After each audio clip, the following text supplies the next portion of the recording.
آئیے اب ہم دیکھتے ہیں کہ سیلز کا عمل کیسے ہوتا ہے. ہم یہاں سیلز میں آئیں گے اور اس پہ انٹر کریں گے تو ہمارے سے سب سے پہلے پوچھے گا کہ بکنگ والے کا نام کیا ہے, یہ آرڈر بک کس نے کیا ہے. اب اس پہ ہم فرض کیا بتاتا ہے یہ ناصر نے بک کیا ہے, ہم ناصر کو سلیکٹ کرتے ہیں. اس کے بعد کہتا ہے کہ کس کمپنی کی بلنگ ہے.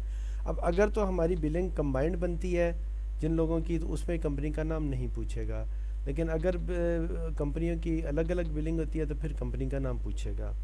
ہم اس میں ریکٹ اینڈ بینکسر کو سلیکٹ کرتے ہیں. اس کے بعد ہمارے سے پوچھے گا کہ علاقہ بتائیں کس علاقے میں کی آج بلنگ ہے. تو فرض کیا ہم کہتے ہیں سنڈے اے یعنی عباس, انٹر.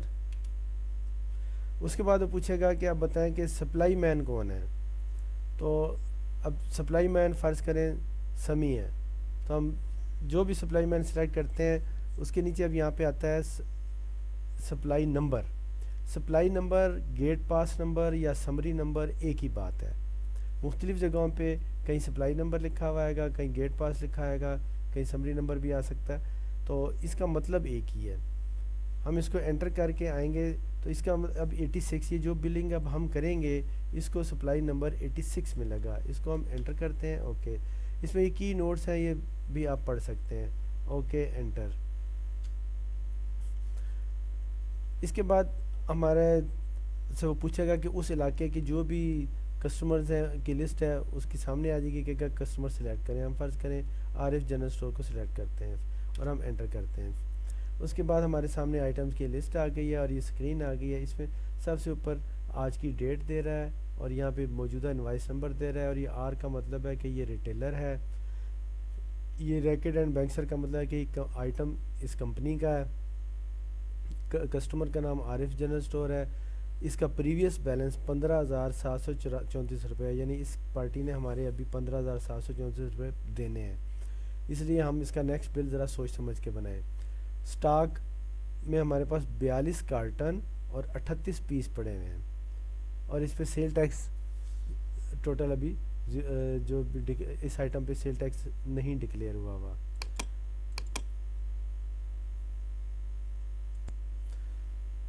اس طرح اگر ہم کوئی آئٹمز بدل کے دیکھتے ہیں تو اب یہ چیز دیکھیں, اس میں لکھا ہوا ہے کہ اس کا 226 روپے ریٹ ہے بغیر سیل ٹیکس کے, 45 روپے اس پہ سیل ٹیکس ہے, اور دونوں ملا کے 271 روپے ہیں. جن لوگوں کا سیل ٹیکس والا سسٹم نہیں ہے اس میں یہ چیز سائڈ پہ نہیں آئے گی اور صرف ایک ریٹ ہی آئے گا, اس میں سیل ٹیکس کا کوئی چکر نہیں آئے گا. لیکن جن لوگوں کا سیل ٹیکس کا سسٹم ہوگا اس میں یہ رقم جو ہے یہ بغیر سیل ٹیکس کی ہوگی, اور سیل ٹیکس علیحدہ اور پھر سیل ٹیکس کے ساتھ رقم لکھی ہوئی آئے گی.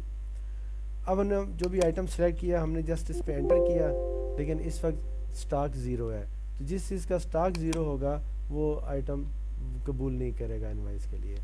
اب اس کے بعد ہم نے اس آئٹم کو انٹر کیا, ہم نے کہا جی 10 لکھا ہے, اس کا مطلب 10 پیس دیں گے, فی آئٹم فی پیس 216 روپے ہے. ہم نے جسٹ انٹر کیا اور یہ دیکھیں نیچے آ گیا. اس کے بعد ہم کوئی اور آئٹم سلیکٹ کرتے ہیں, سے یہ والا کرتے ہیں, تو اس میں سٹاک بھی ہے, سیل ٹیکس والا آئٹم ہے, ہم کہتے ہیں جی ہم نے یہ بھی 10 پیس دے دیے. تو اب 10 پیس دے دیے تو ہم یہاں پہ دیکھیں گے کہ یہ جی ایس ٹی بھی شامل ہو گیا بیچ میں, تو اس آئٹم پہ جی ایس ٹی تھا, دوسرے پہ جی ایس ٹی نہیں تھا, لیکن جو ریٹ ہے اسی ریٹ کے مطابق آ گیا.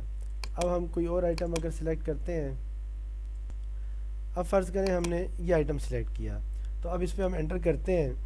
اب اس پہ اگر ہم 10 یونٹ دیتے ہیں اور اس پہ پرسنٹیج دینا چاہتے ہیں, تو ہم یہ مائنس والی کی پریس کریں گے تو اس پہ آ جائے گا.